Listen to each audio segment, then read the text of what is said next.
This is your teacher Saad, and I welcome you all to this power session at Pakistan Common Room. I hope कि आप सब खैरियत से होंगे और I hope कि आप सबको मेरी आवाज़ भी क्लियर आ रही होगी। जी वालेकुम अस्सलाम हाजरा बेटे अलीज़ा, अच्छा आवाज़ आ रही है, वेरी गुड, शाबाश। अच्छा, this power session is about how to get marks in your exams, how to make your papers effective. And this session is for students belonging to the local educational boards of Pakistan, the Federal, Punjab, Sindh, Balochistan और KPK, आज़ाद जम्मू कश्मीर, उनके लिए। जी ज़ुहैब, आयशा बेटे वालेकुम अस्सलाम। और there is a surprise gift for all those who stay till end. End तक जो बच्चे हमारे साथ रहेंगे इस सेशन में, there is a surprise gift for them. और कैम्ब्रिज के जो स्टूडेंट्स हैं आईजीएससी के, आईजीसीएसई या ओ लेवल, वैसे तो ये लोकल बोर्ड्स पे हम फोकस करें, लेकिन सरप्राइज गिफ्ट के लिए वो भी हमारे साथ ये सेशन अटेंड कर सकते हैं। जी वालेकुम अस्सलाम तौसीफ, हाला अली खान वालेकुम अस्सलाम, आयना वालेकुम अस्सलाम, जी मोमिना बेटे वालेकुम अस्सलाम। ठीक है, चलिए हम शुरू करते हैं। ठीक है,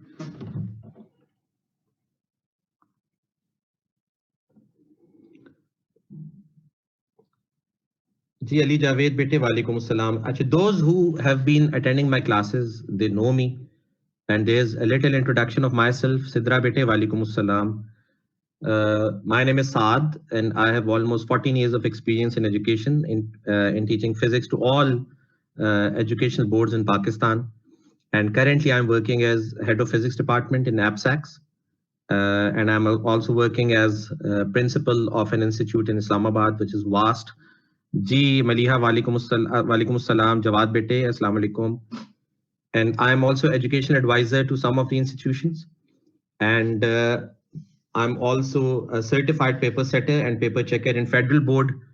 और फेडरल बोर्ड का एक प्रोजेक्ट है, project of modernisation of exams, उसका मेंबर भी हूँ। और चूंकि पेपर सेटिंग और पेपर चेकिंग मैं बोर्ड में करता रहता हूँ, इसलिए मुझे ये वर्कशॉप मैंने कहा कि मैं आप लोगों को करवा दूं ताकि आपको फायदा हो। जी अलीना मोहम्मद उमर वालेकुम अस्सलाम। अच्छा, जिन बच्चों ने अभी ज्वाइन किया है, दोबारा मैं रिपीट कर देता हूं कि एक सरप्राइज गिफ्ट है for all those who stay till end. जी जोहा बेटे वालेकुम अस्सलाम। मेजर जो अभी हम फोकस कर रहे हैं वो लोकल एजुकेशन बोर्ड्स जो हैं पाकिस्तान के, federal, Punjab, Sindh, Balochistan, KPK and Azad Jammu Kashmir. ठीक है, उन पे जो हम उनमें आपने पेपर कैसे अटेम्प्ट करना है। शगुफ्ता वालेकुम अस्सलाम बेटे। अच्छा, why do we feel the need of such a workshop? अच्छा, चूंकि हमारे पास बच्चे हैं ना कि जो उर्दू मीडियम स्कूल्स में भी हैं, तो इसलिए मैं कोशिश करूंगा कि ज्यादा कन्वर्स उर्दू में ही करूं, ठीक है, ताकि सबके लिए आसानी हो। Can we use it for university paper? जी बेसिकली तो ये टेक्निक्स हैं कि आपने पेपर प्रेजेंटेशन कैसे अच्छी करनी है। ठीक है, तो आप इंशाल्लाह जहां भी आप पेपर अटेम्प्ट करेंगे फेडरल बोर्ड में और बाकी जितने बोर्ड्स हैं पंजाब और जितने लोकल बोर्ड्स हैं, क्योंकि उसमें पेपर प्रेजेंटेशन का एक इंप्रेशन होता है, तो हमने कहा कि एक वर्कशॉप है जो बच्चों के लिए अच्छा। अब इसकी हमें जरूरत क्यों पड़ी? देखिए, through out my experience of 14 years in education, मैंने ये नोट किया कि कुछ स्टूडेंट्स ऐसे थे जो कहते थे कि हमने बहुत अच्छा पेपर किया है, सारे आंसर्स ठीक किए, लेकिन हमारा फिर भी मार्क्स अच्छे नहीं आ रहे। तो मैंने थोड़ा सा देखा, सर्वे किया, इस चीज को स्टडी किया कि इन बच्चों के मार्क्स क्यों नहीं ठीक आ रहे जब पेपर सारा ठीक कर रहे हैं। तो मैं इस रिजल्ट पे पहुंचा और मैंने पे बाकी पेपर सेटर्स से भी डिस्कस किया, पेपर चेकर से भी। तो उन्होंने कहा कि बेसिकली हमने जो स्टडी, हमारा जो रिजल्ट था स्टडी का, जी सीएसएस में भी हेल्प इंशाल्लाह करेंगी। बेसिक फोकस तो हमारा बोर्ड्स पे, लोकल बोर्ड्स पे, लेकिन आपको हर एग्जाम में इंशाल्लाह हेल्प करेगा। तो हमने ये देखा कि वो बच्चे मार खा रहे हैं बोर्ड्स में कि जिनकी पेपर प्रेजेंटेशन अच्छी नहीं है। ठीक है, क्योंकि जब हमने देखा है कि जो पेपर चेक कर रहे होते हैं लोग, पेपर चेकर्स, वो बच्चे की राइटिंग देख के अंदाजा कर लेते हैं कि बच्चे के मार्क्स अच्छे आएंगे या बुरे आएंगे। तो चूंकि ऐसा हो रहा है, तो इसलिए बेहतर यह है कि हम पेपर प्रेजेंटेशन पे थोड़ा सा काम करें। ठीक, अच्छा, वैसे as a normal human being. अच्छा, नदाब शहजाद वालेकुम अस्सलाम। आयना मंजूर कह रही हैं अजान, जी अजान हो गई है। असल में चूंकि 6 PM पे एक और वर्कशॉप भी है, इसलिए मैं थोड़ा चाह रहा हूँ कि उससे पहले पहले ये खत्म हो जाए। जी दुआ बेटे वालेकुम अस्सलाम। जी जवाद कह रहे हैं the clean one, the second वाली। अब ये गाड़ी कौन सी है वैसे? अगर मैं मतलब हम दो गाड़ियां ये खड़ी, वैसे तो एक ही गाड़ी है, ये फॉर्च्यूनर है ना ये, द क्लीन वन। अच्छा, नमाज का टाइम हो गया है, बस छोटा सा सेशन होगा, उसके बाद इंशाल्लाह अगर आप थोड़ा सा हमारे साथ रहें और फिर नमाज पढ़ लें उसके बाद। अब देखें दोनों एक ही ब्रांड की गाड़ी हैं और मॉडल भी एक ही होगा, लेकिन अच्छा अरहम कह रहे हैं द डर्टी वन। अच्छा Arham, we are talking if a normal person is given the choice to select any one of these cars, any one of these cars, normal person will always select the clean one. ठीक है, तो आम बंदा जो है वो clean, जो साफ गाड़ी है उसको पसंद करेगा। ठीक है, इसी तरह आपके पास ये भी एक ही ब्रांड की दोनों गाड़ियां हैं, एक ही मॉडल है, दोनों लैंड रोवर्स हैं, लेकिन एक नॉर्मल बंदा जो है वो क्लीन गाड़ी, साफ वाली गाड़ी को पसंद करेगा, हालांकि दोनों का इंजन भी सेम है। क्यों? क्योंकि you are appealed by the appearance. इसी तरह if a normal person is given the chance to read any of these books, और ये दोनों बुक्स फिजिक्स की हैं, तो a normal person will select the book on the right side. वो कहेगा कि भी वो अपेरेंटली अच्छी है, उसको पढ़ने में मजा आएगा। ठीक है, same goes for the examiner. देखें, examiner is as human as you are, वो भी इंसान है ना, उसको भी क्लेनलीनेस पसंद है। अब ये दो पेपर्स आपके सामने हैं, अब आप एग्जामिनर हैं, तो आपको कौन सा पेपर ज्यादा अपील करेगा? Second paper. जी नईम का मेरा ख्याल है कोई क्वेश्चन है, नईम ने हैंड रेज किया। जी नईम बेटे, नहीं बेटे आप जरा अनम्यूट कर लो, आपकी आवाज नहीं आ रही।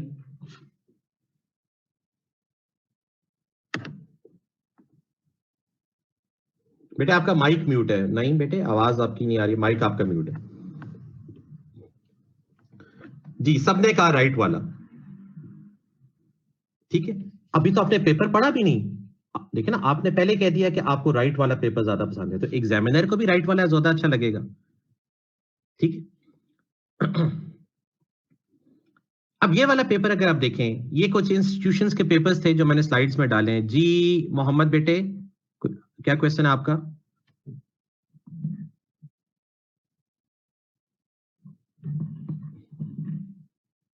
आवाज नहीं आ रही बेटे, जब भी आप हैंड रेज करें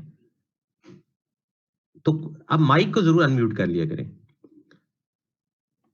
और थोड़ा सा अगर आप सेशन को चलने दें ना, क्वेश्चन आंसर सेशन एक एंड पे हम करेंगे। जी नईम ने हैंड रेज किया, लेकिन नईम का माइक। अस्सलाम वालेकुम नईम।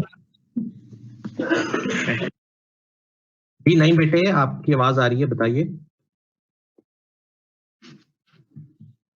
नहीं बोल नहीं रहे। अच्छा बहरहाल, ये जो पेपर अभी आपके सामने है, ये एक इंस्टीट्यूशन का पेपर है, और इस बच्चे की देखें पेपर प्रेजेंटेशन अच्छी है। देखें जब हम बात करते हैं ना पेपर प्रेजेंटेशन की, तो हम ये बात नहीं करते कि उस बच्चे की राइटिंग अच्छी हो।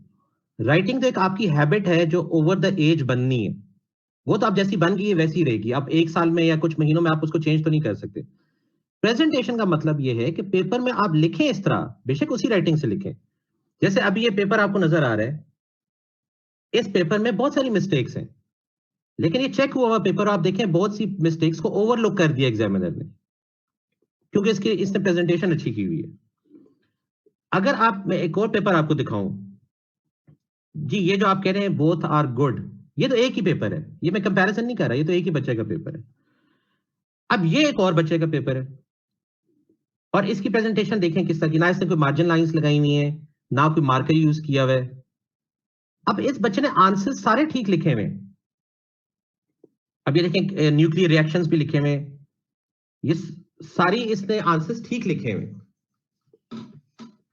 लेकिन इसकी प्रेजेंटेशन अच्छी नहीं है। हर एग्जामिनर एक जैसा नहीं होता, कांट अंडरस्टैंड।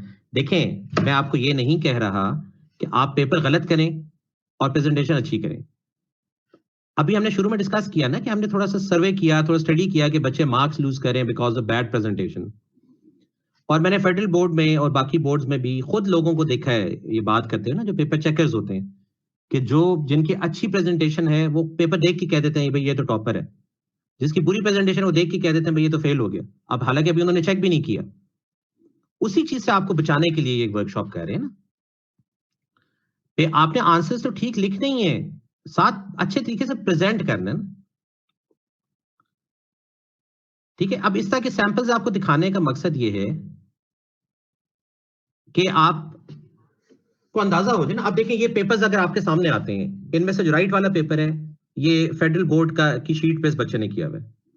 अब इस तरह के पेपर आपके सामने आ जाए और आप एग्जामिनर हैं, तो आपको तो लगेगा कि टॉपर है, और आपका दिल ही नहीं करेगा इसके पेपर को रेड पेन से खराब करने का। ठीक है, अब मैं ये चाहता हूं, और हम सारे जो नून एकेडमी हम चाहते हैं कि आप सबकी प्रेजेंटेशन ऐसी हो जाए ना। अच्छा, ये कुछ चीजें ये याद रखिएगा एग्जाम्स के लिए, क्योंकि आप लोगों के स्टैंडअप्स भी आ रहे हैं, उसमें भी कीजिएगा, फिर प्री बोर्ड में और फिर बोर्ड के एग्जाम्स में भी इसको फॉलो कीजिएगा। एक तो परफॉर्म थॉरो स्टडी। ये जो बच्चे सिलेक्टिव स्टडी करते हैं ना कि मैं ये पहला चैप्टर कर लूं फिर दूसरा चॉइस पे छोड़ दूं, एक तो थॉरो स्टडी करें। दूसरा, अपने जो पास पेपर्स हैं, आप जिस भी बोर्ड के हैं पास पेपर्स आपको मिल जाएंगे, घर में बैठ के 3 आवर्स से कम टाइम में अगर आप उसको सॉल्व कर लेंगे, फिर बोर्ड में आपसे 3 आवर्स में वो हो जाएगा। दूसरा, जो बच्चे सारी सारी रात जाग के एक दिन अगले दिन एग्जाम है और सारी रात जाग के तैयारी करते हैं, ये ना करें। जो एग्जाम से पहली वाली रात होती है उसमें पूरा सोया करें, क्योंकि जो आपकी माइंड फ्रेश नहीं होगा, आपकी नींद पूरी नहीं हुई होगी, तो आपसे एग्जाम में भी आपको रिकॉल नहीं हो रही होंगी चीजें। और stop studying at least half an hour before exam. Last point देखें, ये जो बच्चे आखिर तक पढ़ते रहते हैं हॉल के अंदर जाने तक, ये ना करें, आपका माइंड फ्रेश नहीं होगा। आधा घंटा पहले पेपर से बुक बंद कर दें, माइंड को फ्रेश होने दें। फ्रेश माइंड जो है वो चीजों को रिकॉल करवा सकता है। जी गुड इवनिंग शानजे बेटे, अस्सलाम वालेकुम। अच्छा, अब ये वो बोर्ड्स हैं पाकिस्तान में total. Sir one question sir. जी जी जी। नहीं बेटे, सर आजकल हम पेपर भी राइटिंग से देते हैं, सही तरीके से जवाब भी लिखते हैं, लेकिन बोर्ड वाले ऐसा तरीका करते हैं कि बस देखकर ऐसे चेक लगाकर जवाब के आंसर भी नहीं देखते, बस फेंक देते हैं पेपर, और कुछ बच्चों को तो पहले ही कर देते हैं। ये क्या वजह है सर, ऐसे क्यों होता है? जी जी मैं बताता हूँ नहीं। अब देखें, नईम ने बड़ा अच्छा क्वेश्चन पूछा। आप में से कुछ बच्चे कह रहे थे ना कि ये क्या सारे एग्जामिनर्स एक तरह के नहीं होते। देखें, क्योंकि मैं तो काफी मेरा एक्सपीरियंस हो गया एजुकेशन में, और मैंने खुद देखा है पेपर चेकिंग के दौरान, जिस बच्चे की राइटिंग अच्छी नहीं होती उसके पेपर को अच्छी तरह नहीं चेक किया जाता। देखें, this is a harsh reality. अब ये है, एक चीज एग्जिस्ट करती है, और जिसकी प्रेजेंटेशन बहुत अच्छी होती है, मैंने एग्जामिनर्स को देखा है, वो खुद भी अच्छे तरीके से चेक करते हैं, दूसरे एग्जामिनर्स को भी दिखाते हैं कि देखो कितना अच्छा पेपर आया है। तो अब वो शुरू में उसने तारीफ कर दी, तो फिर वो उसकी ऑटोमेटिकली वो आपको नंबर देना शुरू कर देगा। अब ये हार्श रियलिटी है, एक चीज एग्जिस्ट कर रही है, हम चाहते हैं आप उसका शिकार ना हो जाएं, कि आपका पेपर बुरी प्रेजेंटेशन की वजह से आपके मार्क्स कम ना हो जाए, इसलिए आपको करवा रहे हैं ना, आपके फायदे के लिए। अब ये सारे के सारे जो बोर्ड्स हैं पाकिस्तान में, जी सारे बोर्ड्स में बिल्कुल ऐसे ही होता है। इनमें से मेन अगर हम की कैटेगरीज बनाए तो 6 कैटेगरीज बन जाती हैं। Federal board, Punjab, KPK, Sindh, Balochistan और आजाद जम्मू कश्मीर बोर्ड। अच्छा, इन बोर्ड्स में जो आप में से जो मैट्रिक के स्टूडेंट्स हैं उनको पता होगा, अगर ये सारे बोर्ड्स की मैंने मार्क्स डिस्ट्रीब्यूशन लिखी हुई है कि एमसीक्यूज, शॉर्ट क्वेश्चंस और लॉन्ग क्वेश्चंस में कितने कितने मार्क्स के होते हैं। जैसे फेडरल में 12 मार्क्स के एमसीक्यूज होते हैं, शॉर्ट क्वेश्चन 33 और लॉन्ग क्वेश्चंस 20 मार्क्स के, 9 और 10 दोनों में। तो आप देखें सारे बोर्ड्स में बस करीब करीब ही हैं सारे, बस एमसीक्यूज में सिंध बोर्ड में आप देखें थोड़े से ज्यादा हैं। खदीजा नवीद, जी बेटे वालेकुम अस्सलाम। और तकरीबन तकरीबन सेम वेटेज है, तो थोड़ा सा डिफरेंस है, तकरीबन तकरीबन वेटेज सेम है MCQ, short question, long questions की सारे बोर्ड्स में। और इसी तरह आप एफएससी की मार्क्स डिस्ट्रीब्यूशन देखें सारे बोर्ड्स में, तो देखें एमसीक्यू सबके 17 के आसपास ही है, किसी के 18 है, किसी के 16 है, ज्यादातर 17 है। शॉर्ट क्वेश्चंस भी देखें 44, 42 उसी रेंज में सबके। लॉन्ग क्वेश्चंस देखें सबके 26, 28 इस रेंज में। ठीक है, इसका मतलब मार्क्स डिस्ट्रीब्यूशन के लिहाज से तो सारे सिमिलर हैं। अब जो पेपर सेटर है वो कैसे पेपर सेट करता है? मतलब जो बंदा पेपर सेट कर रहा है आपको उसका भी तो पता होना चाहिए ना कि वो पेपर सेट कैसे कर रहा है, तब आप आंसर सही तरह कर सकते हैं। अच्छा, पेपर सेटिंग के लिए सारे बोर्ड्स में, आप जिस बोर्ड के भी हैं, नहीं पेपर सेट का मतलब ये नहीं है कि पेपर सेटिंग का मतलब है कि पेपर बनाता कैसे है वो। मतलब एक बंदे ने क्वेश्चन पेपर बनाना है ताकि बच्चे उसको सॉल्व कर लें, तो वो बना कैसे, उसको बोर्ड वालों ने कोई इंस्ट्रक्शंस दी हुई ना, कोई हिदायत दी हुई है कि ऐसे बनाना है, वो क्या है, कैसे डिफिकल्टी रखनी है उस पेपर की। तो ब्लूम्स टेक्सोनोमी फॉलो की जाती है। एक बंदा था ब्लूम, जिसकी पिक्चर आपको नजर आ रही है अपने स्क्रीन पे। इस बंदे ने कहा था कि किसी भी क्वेश्चन को हम 6 तरह की डिफिकल्टी लेवल्स में ब्रेक कर सकते हैं। जी जी, ब्लूम्स टेक्सोनोमी। उसने कहा कि सबसे आसान लेवल जो होता है वो होता है नॉलेज, कि आप किसी चीज को याद कर लें। जो सबसे नीचे, ये हर बंदा कर सकता है, याद तो कर ही सकते हैं। उससे ऊपर वाला लेवल होता है कॉम्प्रिहेंशन, कि आप समझ लें, जितना आपने याद किया उसका कुछ पोर्शन आपको समझ भी आ गया, तो वो कॉम्प्रिहेंशन होगी। और कॉम्प्रिहेंशन जो होगी उसमें से जिसको आप अप्लाई कर सकते हैं, जिसको समझ आ गया आप उसको करके देख सकते हैं न्यूमेरिकल्स की फॉर्म में, वो एप्लीकेशन है। बाकी ऊपर के जो 3 लेवल्स हैं, एनालिसिस, सिंथेसिस, एवेल्युएशन, इसकी हम बात नहीं करेंगे। मैं बताता हूं क्यों बात नहीं करेंगे। ठीक है, ये ब्लूम्स टेक्सोनोमी, लॉरेन एंडरसन इसका एक स्टूडेंट था जिसने थोड़ी सी चेंज की थी ब्लूम्स टेक्सोनोमी को। जो जितने भी आपके बोर्ड्स हैं, ये जो अभी हमने जितने बोर्ड्स की बात की, जो मेन 6 कैटेगरीज हैं बोर्ड्स की, उन सब में नॉलेज, कॉम्प्रिहेंशन और एप्लीकेशन बेस्ड पेपर होते हैं। जो क्वेश्चंस होते हैं लास्ट 3 को वो नहीं टच करते, वो हायर लेवल है। यूनिवर्सिटीज में लास्ट 3 को टच करते हैं। एम कैट, जी एम कैट का पेपर भी फरकलीत पूछ रहे हैं ना, ये फर्स्ट 3 कैटेगरीज में से ही होता है। जब आप यूनिवर्सिटी वगैरह में जाएंगे तो फिर लास्ट 3 कैटेगरीज को भी वो टच कर लेते हैं, नॉलेज, कॉम्प्रिहेंशन, एप्लीकेशन। अच्छा, आप यूनिवर्सिटी में चलें तो बहुत अच्छी बात है। अब इनकी एग्जांपल क्या है, अगर मैं फिजिक्स में से एग्जांपल दूं आपको, तो नॉलेज क्या होती है, कोई ऐसी चीज जो आप याद कर सकते हैं जिसकी कोई रीजन नहीं होती। जैसे यूनिट क्या है डिस्टेंस की, मीटर्स। जी हाला बेटे, आपका क्वेश्चन है। टाइम की यूनिट क्या है, सेकंड्स। सर ये जो फर्स्ट टाइम में पेपर मतलब स्टार्टिंग में बिल्कुल सही प्रेजेंटेशन हम कर लेते हैं ना टाइम की वजह से, जी जी बेटे। और फिर लास्ट में जो है तो प्रेजेंटेशन थोड़ी खराब हो जाती, तो उसका मतलब क्या इम्प्रेशन होगा टीचर मैं का बता ना? देता हूँ, ठीक है। हाँ।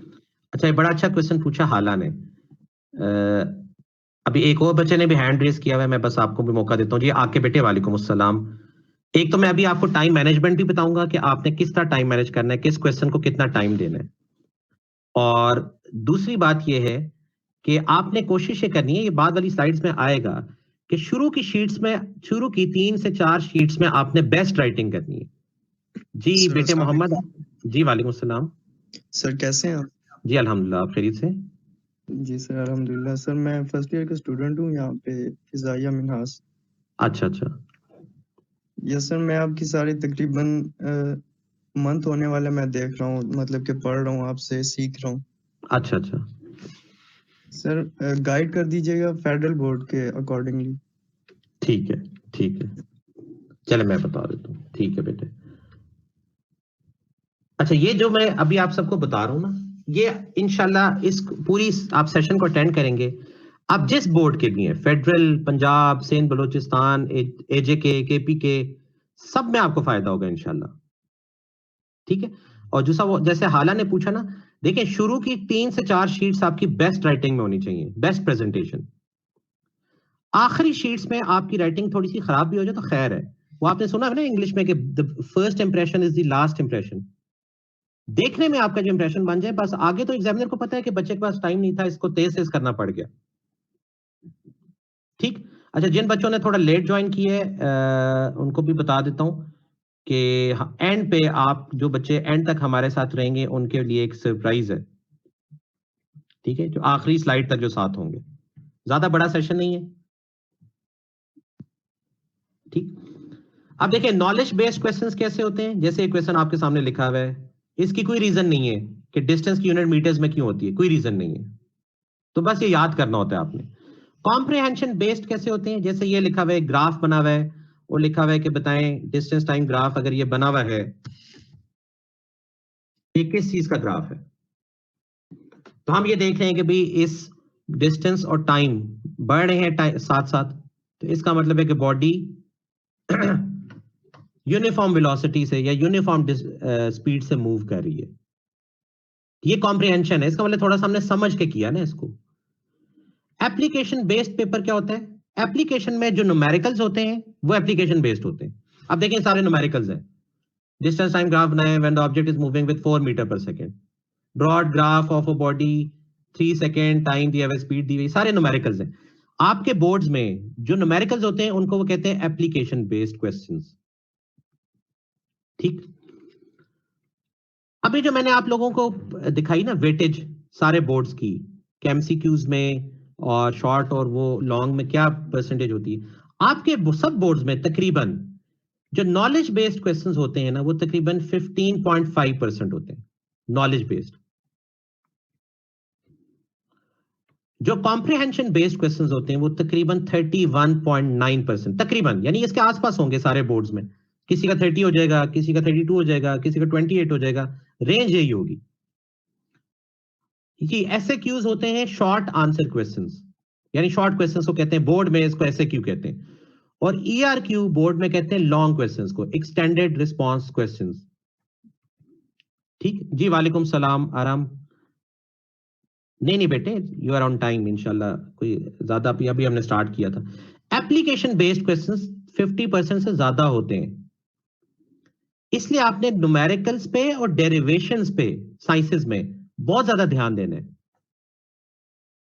जी वालेकुम अस्सलाम बेटे न्याज रिदा। जो आपकी आर्ट्स के सब्जेक्ट्स है ना वो ज्यादा नॉलेज और कॉम्प्रिहेंशन होते हैं, वो एप्लीकेशन बेस्ड नहीं होते। ठीक है, उसमें जारी बात है जो उर्दू में आप तशरीह करेंगे वो कोई एप्लीकेशन बेस्ड हो जाएगी, बाकी ज्यादातर चीजें नॉलेज बेस्ड और कॉम्प्रिहेंशन बेस्ड है।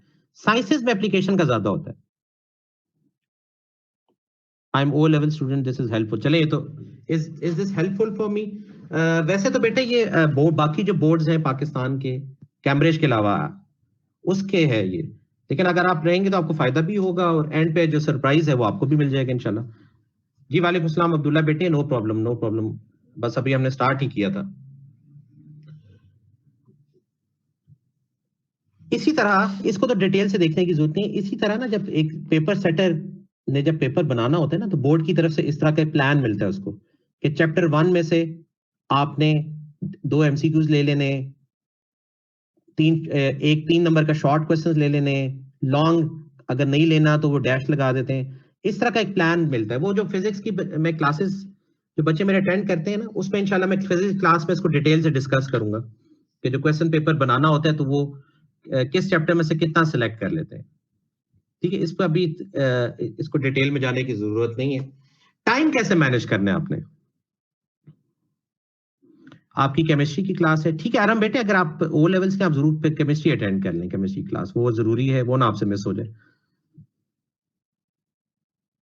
Tell me surprise please. अच्छा ये तो बेटे ये तो एंड पे ही सरप्राइज, तो एंड पे होगा इंशाल्लाह। अच्छा, हमने डिटेल से कैलकुलेशंस की टाइम की।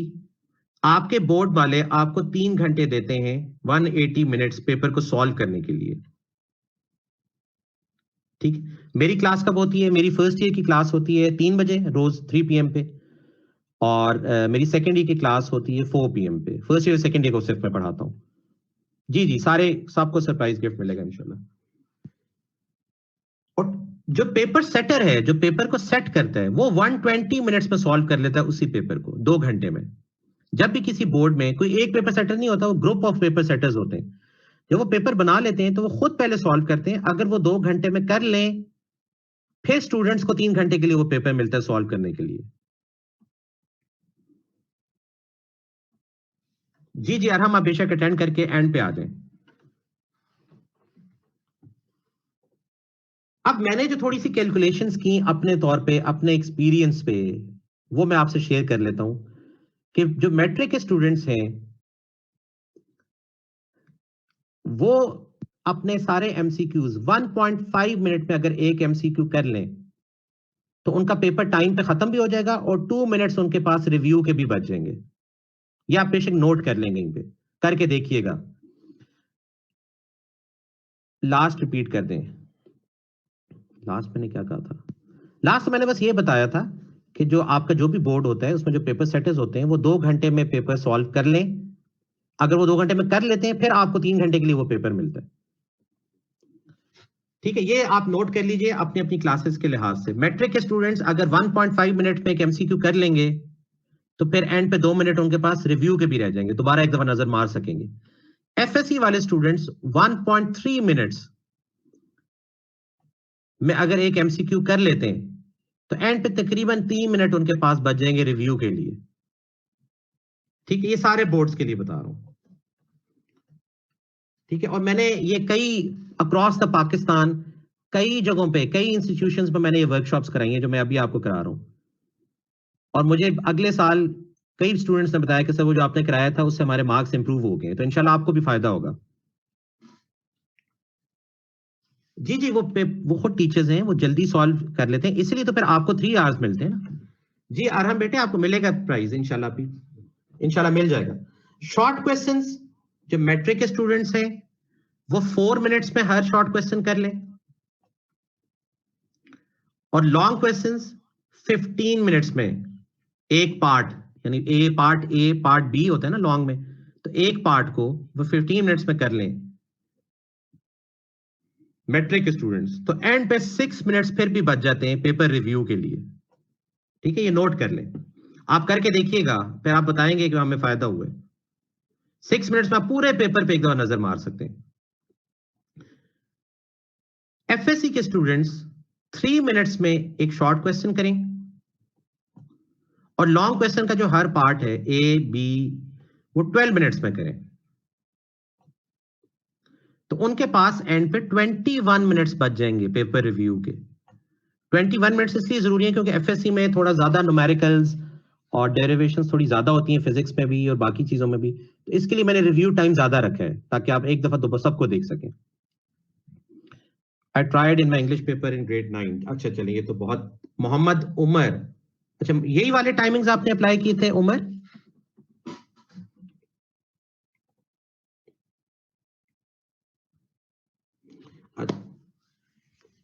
अच्छा उमर, आपने अटेंड की है मेरी ये वर्कशॉप पहले? अच्छा, अटेम्प्टिंग द पेपर, अब आपने पेपर यस इन स्कूल। अच्छा उमर ने तो फिर ठीक है, उमर मैंने जिस इंस्टीट्यूशन में कराई थी मेरा ख्याल है उमर उधर ही थे। ठीक है, वेरी गुड। अब पेपर अटेम्प्ट कैसे करना है? कुछ बोर्ड्स में तो आपने वहीं पे इनसर्कल करना होता है, नॉर्मली मैट्रिक के पेपर्स में इनसर्कल करना होता है एमसीक्यूज में। तो अगर उसने कहा है सर्कल तो फिर सर्कल ही लगाना है। कुछ बच्चे टिक्स लगाना शुरू कर देते हैं, यू टिक लगा देते हैं। जब उसने सर्कल कहा है तो आपने सर्कल करना है, उर्दू में नहीं होती। अच्छा, ये जो मैं आपको बता रहा हूं ना, ये ज्यादा ये साइंसेस के लिए टाइम मैनेजमेंट बता रहा हूं। ठीक है जी, ये फेडरल बोर्ड का पेपर है, बिल्कुल। अस्सलाम वालेकुम सर।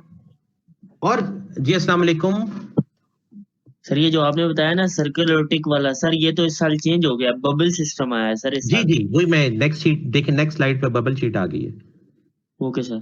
ठीक है, देखिए अभी चूंकि हम सारे बोर्ड्स की बात करें ना, पाकिस्तान के जितने बोर्ड्स हैं सबकी, तो कुछ में अभी भी सर्कल वाला चल रहा है, खासतौर पर मैट्रिक में अभी भी सर्कल वाला चल रहा है, और एफएससी में ज्यादातर ने बबल शीट अब यूज करना शुरू कर। बबल शीट में क्या है कि आपने बबल्स फिल करने होते हैं, और बबल्स को फिल करने के लिए आपने ब्लैक पेन यूज करना है।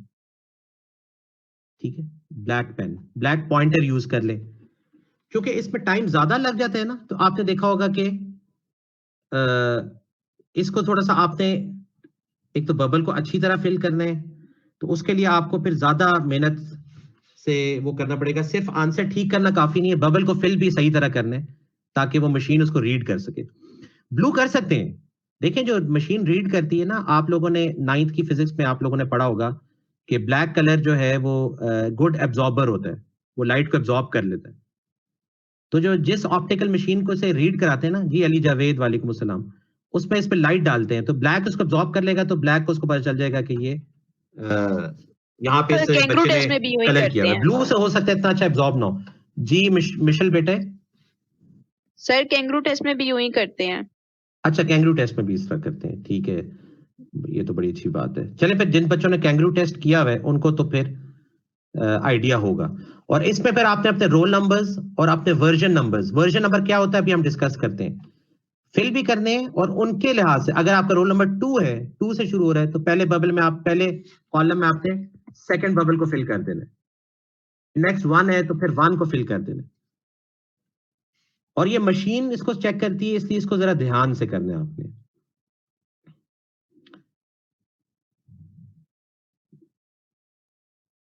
सेशन कब एंड होगा?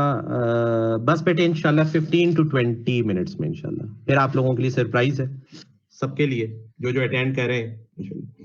वर्जन नंबर ये होता है, देखें एक तो आप लोग हमारे थोड़ा बच्चों को आदत होती है, जो आदत ठीक नहीं है, कि एमसीक्यूज के टाइम हम इधर उधर से पूछना शुरू कर देते हैं, या हम उंगलियों से इशारा शुरू कर देते हैं दूसरे बच्चों को कि भाई 2 का बताओ, तो वो पीछे से बोलता है ए, हम जल्दी से ए लगा देते हैं। एक तो ठीक नहीं है, ऑनेस्टी बंदे के अंदर अपने अंदर होनी चाहिए। दूसरा, बहुत से बोर्ड्स में या आप देखें वर्जन नंबर लिखा हुआ है। एमसीक्यूज 4 तरह के प्रिंट होते हैं, 4 पेपर्स होते हैं एमसीक्यूज के। फेडरल में तो इसी तरह होता है, और भी कुछ बोर्ड्स हैं जिसमें इस तरह होता है। आपने अगर पिछले बच्चे से पूछा 2 का आंसर, उसने बताया 2 का बी है, तो आपने बी कर दिया, उस बच्चे का 2 कुछ और था, आपका 2 कुछ और है, ठीक है। If we do not fill, अच्छा एक तो इसको फिल अच्छी तरह करने का मैंने इसलिए कहा है क्योंकि इसको मशीन ने रीड करना है ना। अगर आपने अच्छी तरह फिल नहीं किया होगा, फिर मशीन हो सकता है उसको रीड ना कर पाए, तो आपके मार्क्स फिर कट भी सकते हैं।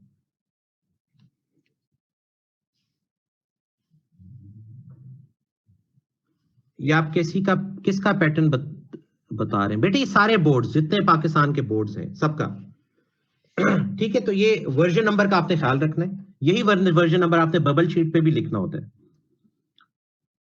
और ये 4 पेपर्स जो बोर्ड से बन के आते हैं, इनके क्वेश्चंस डिफरेंट नहीं होते, बस शफलिंग हुई होती है, क्वेश्चंस आगे पीछे किए होते हैं।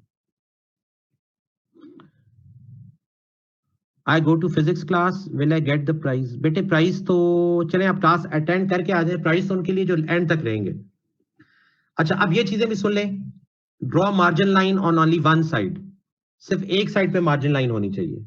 बोर्ड में, सारे बोर्ड्स में इंस्ट्रक्शंस ये हैं कि दोनों साइड्स पे नहीं होनी चाहिए। जो आपके इंग्लिश राइटिंग वाले पेपर्स हैं उनमें लेफ्ट साइड पे, और जो उर्दू राइटिंग वाले पेपर्स हैं उनमें राइट साइड पे। मर्दान बोर्ड से, जी मर्दान बोर्ड वही केपी के में ही आता है ना, केपी के बोर्ड्स में ही आता है ये। Our Urdu teacher tells us to draw on both sides, नहीं ये बोर्ड की इंस्ट्रक्शंस हैं, दोनों साइड्स पे नहीं लगाते, ठीक है। ये इससे पेपर ज्यादा कंज्यूम होता है ना दोनों साइड्स पे लगाने से, तो बोर्ड वाले ये कहते हैं कि एक साइड पे लगाएं। अच्छा अब ये देख लें कि आपने क्वेश्चंस कैसे अटेम्प्ट करने। क्वेश्चन नंबर, पहले सेक्शन जो आप अटेम्प्ट करें उस सेक्शन ए बी सी बिल्कुल पेपर के दरमियान में लिखें, पेपर के कोने में नहीं लिखना। जैसा बच्चे कहते हैं ना कोने में लिख दिया क्वेश्चन नंबर 2, यहां नहीं लिखना। ये मैं आपको बाद में बताऊंगा अगली स्लाइड्स में कि यहां क्यों नहीं लिखना, ये अगली स्लाइड्स में आ रहा है इसका, ठीक है। बिल्कुल बीच में section B, question number 2 part 1, question वो वाला पार्ट किया, फिर ये एक छोटी सी लाइन आपने लगा ली ये वाली, फिर पार्ट 2, फिर छोटी सी लाइन लगा ली, फिर पार्ट 3, फिर छोटी। जब पार्ट्स करते जाएं, जैसे ही आपका क्वेश्चन खत्म हुआ या आपका सेक्शन खत्म हो गया, एक तो आपने कोशिश करनी है हर क्वेश्चन के सारे पार्ट्स एक ही साथ करें। ये नहीं करना आपने कि सेक्शन बी का पार्ट 1 कर लिया, फिर सेक्शन सी का पार्ट 2 कर लिया। इससे जो एग्जामिनर होता है वो इरिटेट हो जाता है कि एक पार्ट कहीं किया हुआ है, दूसरा पार्ट कहीं किया हुआ है। जी जी, जो लेट हो गए उनको भी प्राइज मिलेगा, बस एंड पे जो बच्चे होंगे उनको प्राइज मिलेगा इंशाल्लाह।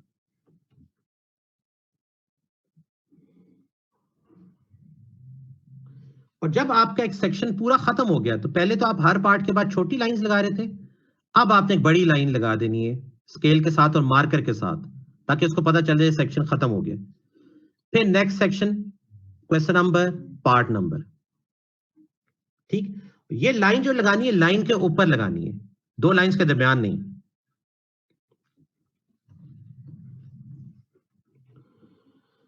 जो भी आप आंसर लिखते हैं उसमें इंपॉर्टेंट पॉइंट्स को हाईलाइट कर दिया करें।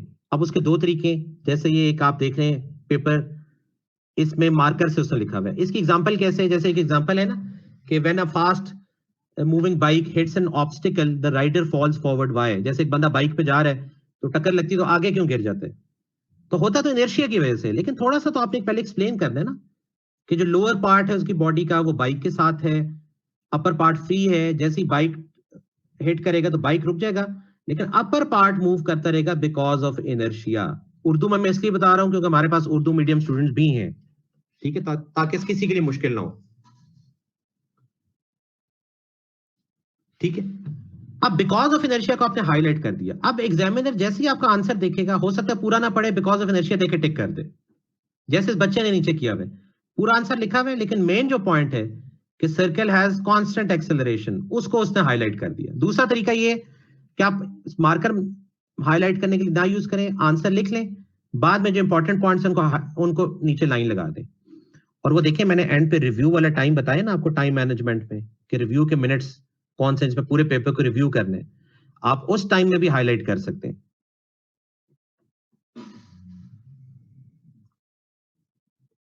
इसी तरह अगर आपको साइंसेज में जैसे क्वेश्चन आता है डिफरेंशिएट बिटवीन टू क्वांटिटीज, उसमें हमेशा आपने कॉलम्स बनाने और हमेशा आइडेंटिकल डिफरेंसेस लिखने। आइडेंटिकल डिफरेंसेस का क्या मतलब है जी, इसी तरह करने। इंग्लिश राइटिंग लाइंस के दरमियान लिखें या लाइंस पर जैसे इसमें आपके पिक्चर जो आ रही है ना आपके सामने, जैसे इसमें लिखा हुआ है लाइंस पर, इसी तरह लिखें। अच्छा, अब आइडेंटिकल डिफरेंसेस क्या होते हैं? फर्ज करें आपको एक बंदा कहता है कि दरमियान में हेडिंग भी दे सकते हैं, बिल्कुल वो तो और अच्छा हो जाएगा। अगर आपको एक बंदा कहता है कि कार में और मोटर बाइक यानी गाड़ी में और मोटरसाइकिल में क्या डिफरेंस है, तो आप आइडेंटिकल डिफरेंसेस क्या बनते हैं? एक ये बनता है कि जी गाड़ी के 4 टायर होते हैं, बाइक के 2 टायर्स होते हैं। गाड़ी में स्टीयरिंग होता है, बाइक का हैंडल होता है। आप ये तो नहीं कहेंगे कि गाड़ी के 4 टायर होते हैं और बाइक का हैंडल होता है, ये तो आइडेंटिकल डिफरेंस नहीं बना ना। इसी तरह से मोटर और जनरेटर में आ जाए तो मोटर क्या करती है?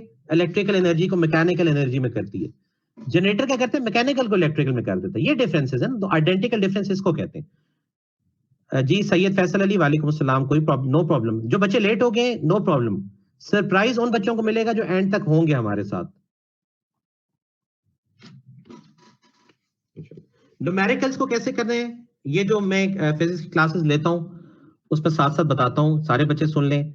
सबसे पहले, क्योंकि इन चीजों के मार्क्स होते हैं, डेटा सबसे पहले लिखते हैं। और डेटा क्या है कि anything that is given and something that you have to find, वो डेटा है।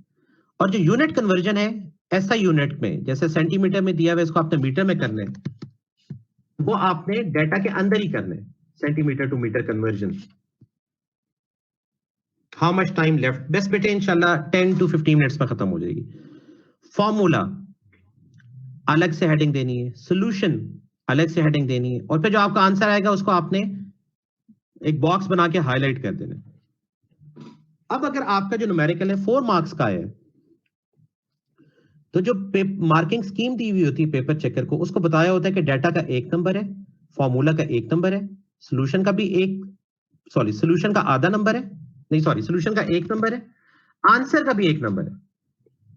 आंसर में जो यूनिट होती है अगर वो आप नहीं लिखेंगे तो हाफ मार्क आपका कट हो जाएगा, आधा नंबर कट जाएगा।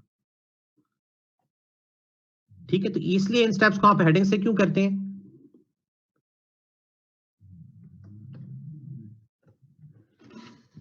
अच्छा, मिसाल करें 2 man can sit in bike but in Pakistan many people can sit. जी बिल्कुल इसी तरह होता है, पाकिस्तान में ज्यादा लोग बैठ जाते हैं बाइक पे। ठीक है, न्यूमेरिकल्स आपने इस तरह से करने हैं सारे साइंसेज में। जहां भी आपको कहेगा ड्रॉ, जहां भी डायग्राम बनाने की जरूरत पड़ेगी, नीट लेबल डायग्राम्स बनानी है। ठीक है, और डायग्राम्स आपने पेन से बनानी है, पेंसिल से नहीं। बोर्ड में वो वाली चीजों से लिखना मना है जिनको रब कर सकते हैं। ठीक है, इरेजेबल इंक या पेंसिल से नहीं बनानी, पेन से ड्रॉ करनी है डायग्राम्स।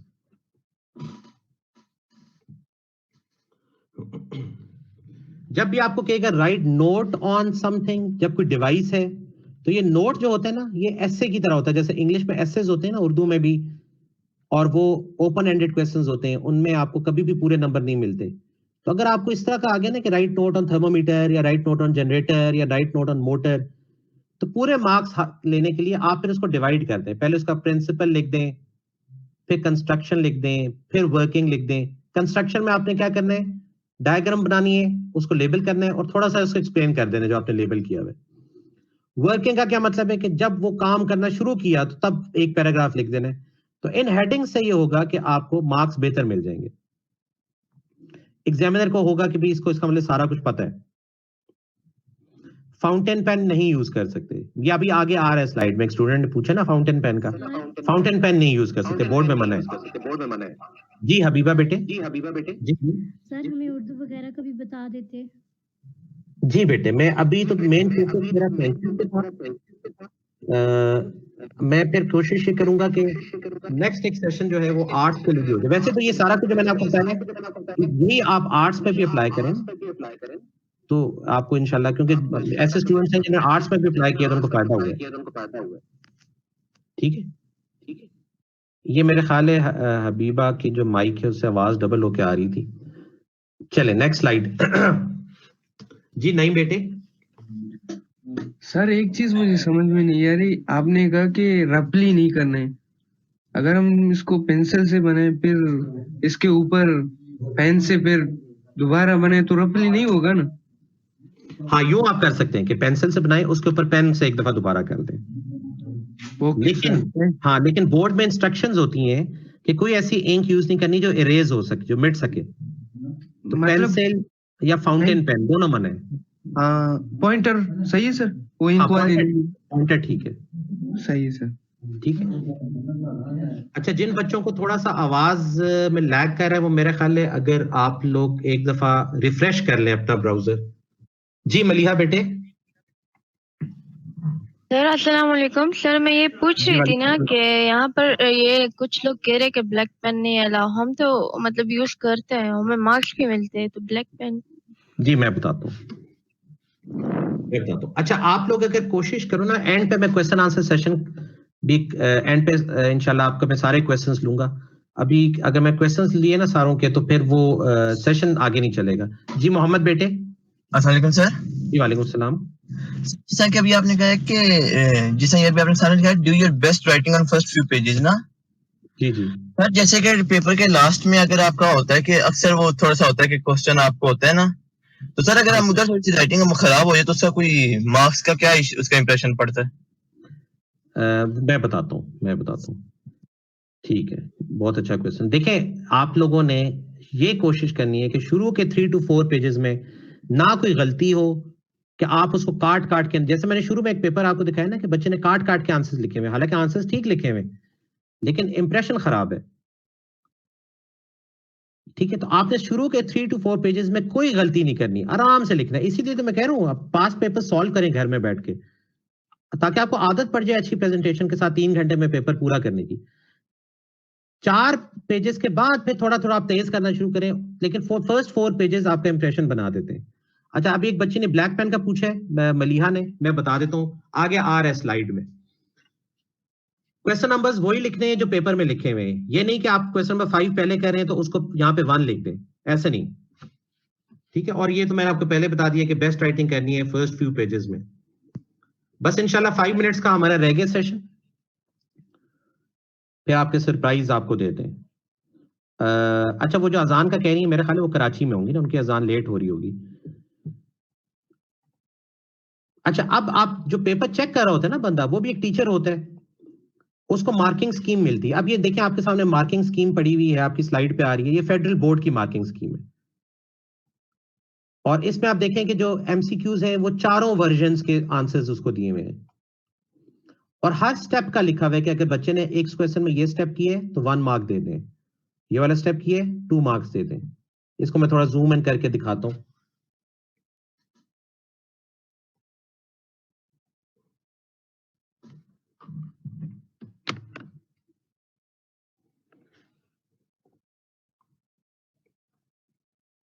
जैसे ये देखें ना, रूल्स ऑफ सिग्निफिकेंट फिगर्स, अगर बच्चे ने नॉन जीरो डिजिट्स वाले रूल्स लिखे हैं तो 1 मार्क, और बच्चे ने अगर 0 डिजिट्स वाले लिखे हैं तो उसके 2 मार्क्स।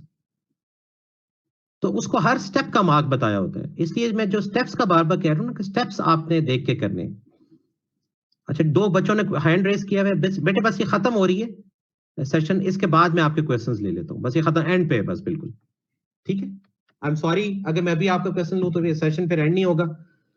ये देखें,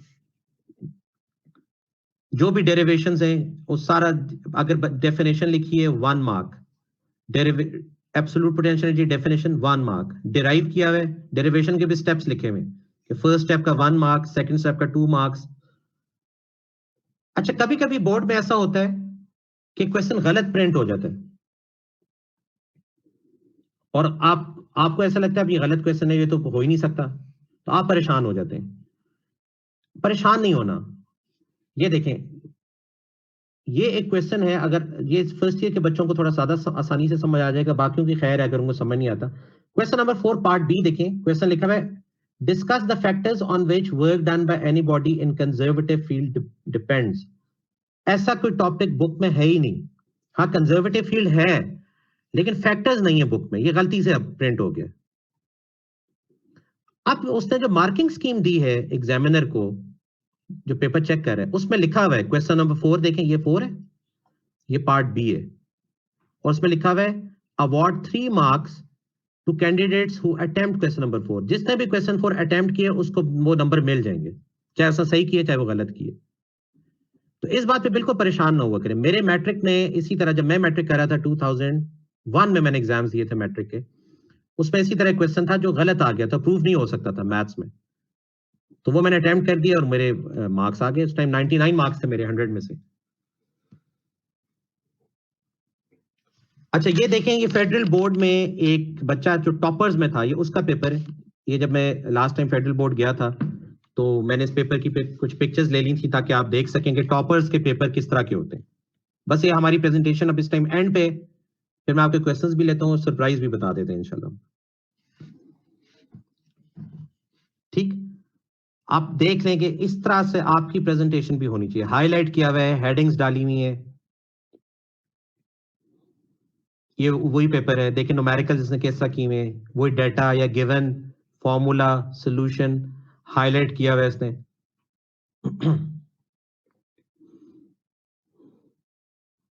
अच्छा, ये कुछ और इंस्टीट्यूशंस के पेपर हैं। ये पहला पेपर इंग्लिश का है, आप में से किसी बच्चे ने कहा था ना कि इंग्लिश का भी दिखा दें, बता दें, ये इंग्लिश का पेपर है। अब देखिए, इस बच्चे की राइटिंग बहुत अच्छी नहीं है लेकिन प्रेजेंटेशन अच्छी है। वही तो मैं बात करूं, राइटिंग तो चलो अब चेंज नहीं हो सकती, प्रेजेंट अच्छा किया, वो साफ सुथरा पेपर हो। ये पेपर देखिए केमिस्ट्री का पेपर है, इससे केमिकल रिएक्शन को हाईलाइट किया हुआ है, मार्कर से लिखा हुआ है। ठीक है। अच्छा, अभी जिस बच्चे ने पूछा था ना, ब्लैक मार्कर और ब्लैक पेन मत यूज करें, अलाउड है बोर्ड में, यूज सारे करते हैं, अलाउड है, लेकिन यूज नहीं करें। मैं बताता हूं अभी आगे जाके क्यों नहीं यूज करना। कोशिश करें ब्लू मार्कर, ब्लू पेन। जी अरहम इधर ही है, बस अरहम हम पहुंच रहे हैं सरप्राइज की तरफ। अब ये बच्चा है, आप प्रेजेंटेशन देखें। अब अगर ये पेपर किसी एग्जामिनर के पास चला जाए, आपके पास आ जाए, तो आपका दिल ही नहीं करेगा कि मैं इसकी क्रॉस लगाऊं कहीं भी, इतना साफ सुथरा पेपर है। आपके शुरू के 3 से 4 पेजेस एग्जैक्ट इस तरह होने चाहिए। फाउंटेन पेन यूज किए, बिल्कुल ये पेपर बोर्ड का नहीं है, ये तो मैंने लोकल इंस्टीट्यूशंस में से 1-2 से पेपर उठाया है। इन पेपर्स में भी हो सकता है कहीं आपको कोई गलती नजर आ जाए, लेकिन वही तो कह रहा हूं, अच्छी प्रेजेंटेशन से फिर गलतियां ओवरलुक हो जाती है ना। ये देखें, ये बोर्ड का पेपर है, ये फेडरल बोर्ड का पेपर है। अब इस बच्चे ने देखें कितना साफ सुथरा पेपर किया है, हाईलाइट, ये चेक हुआ है बोर्ड का पेपर, हाईलाइट किया हुआ है आंसर्स को, न्यूमेरिकल्स को देखें, डाटा, फॉर्मूला। ये देखें फिगर जो है इसने पेन से बनाई हुई है, वो मैंने आपको बताया था ना, फिगर जो है वो पेन से बनानी है, पेन से फिगर, ये नीचे वाली फिगर भी पेन से बनाई हुई है। बीच में उसको मार्कर से आप हाईलाइट भी कर लें जो इंपॉर्टेंट पार्ट्स हैं।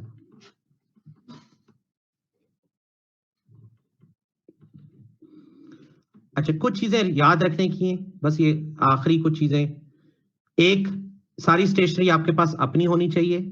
ये जो पेन्स आपको पिक्चर में नजर आ रहे हैं, कोशिश करें ये यूज करें। जेल पेन, पॉइंटर, ये पिकासो वाला पेन या यूनिबॉल, कोई ऐसा पेन जिससे इंक नहीं फैलती। ये जो बोर्ड की शीट्स होती है ना, ये बड़ी हल्की शीट्स होती हैं, इस पर आप पेन रखें ना तो इंक फैलना शुरू हो जाती है और उससे पिछले शीट पे वो नजर आ रही होती है। ठीक है, तो इसलिए ब्लैक हम कहते हैं मार्कर ना यूज करें, ब्लैक इंक फैलती है उस पर। ब्लैक मार्कर आप रखेंगे ना तो पिछली शीट पे देखेंगे उस पर आपको से लिखा ही नहीं जाएगा। कैलकुलेटर आपके पास जो अभी है वही बोर्ड में लेके जाएं जिस पे आपका हाथ बैठा हुआ हो। नॉर्मली आपको बोर्ड में एक मेन शीट देते हैं, शीट ए, उसको भी आपने सारा पहले फिल करना होता है। वो खत्म हो जाए तो फिर शीट बी आपने लेनी होती है जो एक्स्ट्रा शीट होती है। और जब आपकी मेन शीट के लास्ट पेज पे आप जाएं तो उसको खत्म नहीं, जैसे ही वो स्टार्ट हो लास्ट पेज तब आप हैंड रेज कर दें कि आपको एक्स्ट्रा शीट चाहिए, ताकि आपको टाइम ना वेस्ट हो शीट के इंतजार में। ब्लू मार्कर से देखें, ब्लू मार्कर से इतनी नहीं फैलती। ब्लैक का तो ये है ना कि ब्लैक जो डार्क कलर है वो शीट के पिछले उस पर भी नजर आता है, ब्लू नहीं नजर आता। आंसर शीट सी भी एक होती है जो प्रैक्टिकल जब आपके होते हैं तो उसमें आप प्रैक्टिकल में जो शीट पे लिखते हैं वो आंसर शीट सी होती है। बॉल पेन से, जी बॉल पेन से लिख सकते हैं बिल्कुल। और एक शीट ई होती है, ये लास्ट टाइम फेडरल बोर्ड वालों ने इंट्रोड्यूस कराई थी, इस बार पता नहीं करवाते हैं कि नहीं। वो ई शीट उन्होंने कंप्यूटर के लिए इंट्रोड्यूस कराई थी कि आपने क्वेश्चन नंबर 2 पार्ट 1 जगह दी हुई है, इतनी जगह में आंसर पूरा करना है। फिर क्वेश्चन नंबर 2 पार्ट 2 जगह दी हुई है, आंसर यहां पे पूरा करना है। तो इसमें आप एक्स्ट्रा शीट नहीं ले सकते। अब हो सकता है इस साल भी किसी सब्जेक्ट के लिए वो लेके आए ई शीट्स। अच्छा, बायो और कंप्यूटर के दोनों के लिए थी, ठीक है। रोल नंबर्स आप देखें, ये मेरी ड्यूटी थी एक जगह एज सुपरिटेंडेंट फेडरल बोर्ड में। ये एक बच्चा अपना पेपर सबमिट करा गया और इसने अपना रोल नंबर ही नहीं लिखा होता। इसी तरह ये एक बच्चा था जिसने अपना रोल नंबर 664 था, इससे 661 लिखा हुआ था, ये मैंने बाद में 4 कर दिया। तो इस तरह की छोटी छोटी गलतियां, आपने पेपर बहुत अच्छा किया है और रोल नंबर लिखा ही नहीं, तो फिर आपका फायदा क्या हुआ इसका, पेपर तो चेक ही नहीं होगा। इसी तरह जो आपको अटेंडेंस शीट मिलती है उसमें बच्चे ये गलती करते हैं कि जहां रोल नंबर लिखता होता है जल्दी में परेशानी में रोल नंबर की जगह आंसर शीट लिख देते हैं, आंसर शीट की जगह रोल नंबर स्लिप वो लिख देते हैं, तो वो तो फिर आपकी अटेंडेंस ही नहीं लगेगी। ये जरा देख के, ये पेपर वर्क चूंकि ज्यादा होता है वहां पे, इसलिए देख के आपने काम सारा करना है। कुछ चीजें जो आपने नहीं करनी वो जैसे आपको बताया, एक तो ये शीटों को जाया नहीं करना, ये बोर्ड वालों को बहुत सख्त नापसंद है। इतना लंबा लंबा हेडिंग्स या पूरा आधी आधी शीट पे सिर्फ हेडिंग डालना, ये बोर्ड वालों को पसंद नहीं है। ये इंस्ट्रक्शंस में होता है कि नहीं, ऐसा नहीं करना। फाउंटेन पेन यूज नहीं करना, इससे इंक फैलती है।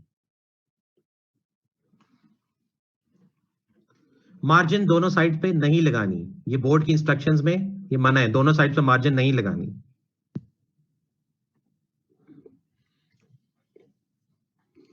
बीच, हाँ ये मैंने कहा था ना कि क्वेश्चन नंबर्स कॉर्नर में नहीं लिखने, यानी यहां नहीं लिखता क्वेश्चन नंबर 1, बीच में लिखते हैं, याद होगा आपको भी मैंने कहा था। इसलिए क्वेश्चन 1 कि ये वाला पार्ट जो है पेपर का, ये स्टेपल हो जाता है ना, आपने कोई एक्स्ट्रा शीट यूज की तो इससे स्टेपल हो गया। मार्जिन पेंसिल से लगाएं, मार्जिन जिस मर्जी चीज से लगा लें, बेशक पेंसिल से लगा लें, मार्जिन तो रब भी होगी तो कोई फर्क तो नहीं पड़ेगा। तो ये स्टेपल हो जाएगा तो आपको क्वेश्चन नंबर गायब हो जाएगा, इसलिए इधर क्वेश्चन नंबर ना लिखें।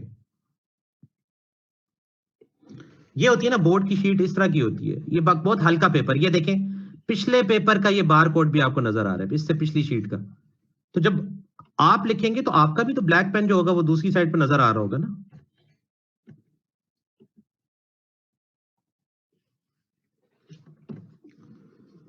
और जिनके यहां बबल शीट नहीं है, जिन बोर्ड्स में, अगर उसने कहा इनसर्कल, तो फिर इनसर्कल का यह मतलब नहीं है कि पूरा आंसर को इनसर्कल करते हैं, सिर्फ उस चॉइस को इनसर्कल करें।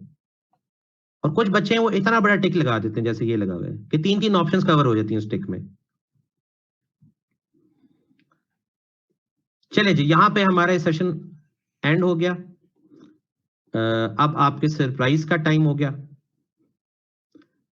अच्छा, मैं देख रहा हूं कि माशाल्लाह हमारे इस टाइम 208 स्टूडेंट्स हैं जो सेशन अटेंड कर रहे हैं, वेरी गुड, बहुत अच्छी बात है। पहले सिर्फ ये बताएं कि आपको फायदा हुआ है इसका।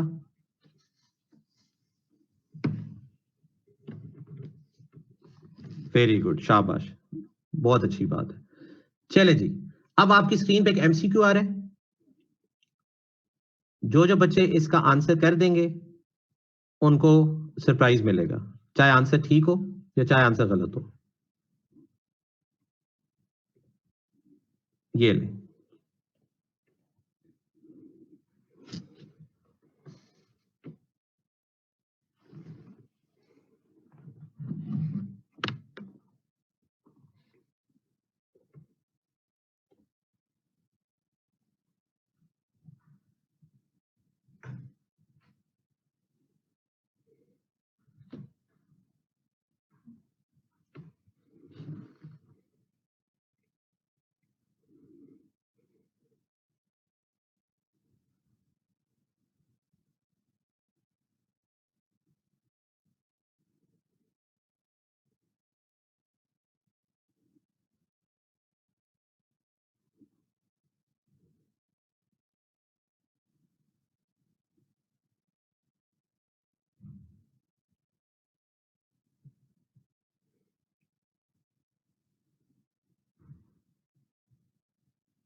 वेरी गुड, शाबाश।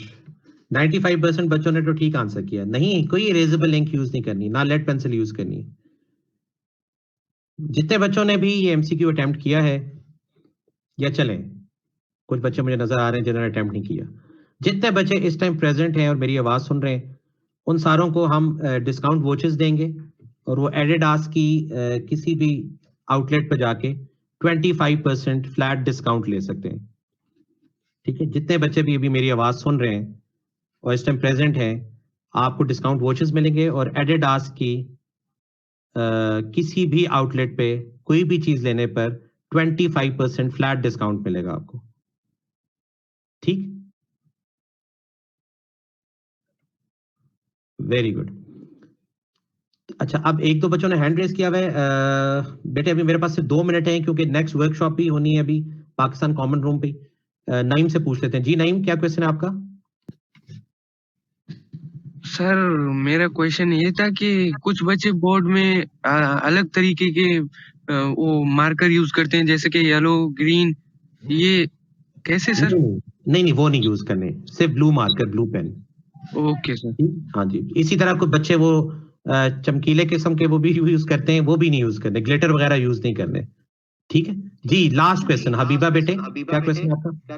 सर आप हमें अलाउ करें कि हम लोग अपने पास पेपर्स अटेम्प्ट करके आपको पिक भेजें और आप चेक करके हमें दें, ताकि हमारी प्रिपरेशन अच्छी हो, क्योंकि जो आपने पेपर्स दिखाए हैं वो इतने अच्छे और खूबसूरत लिखे हुए हैं कि लिखते लिखते टाइम चला जाएगा, और इतनी अच्छी राइटिंग तो नहीं है हमारी। ठीक है, वेरी गुड, बहुत अच्छी सजेशन है, बहुत अच्छी सजेशन दी है हबीबा ने।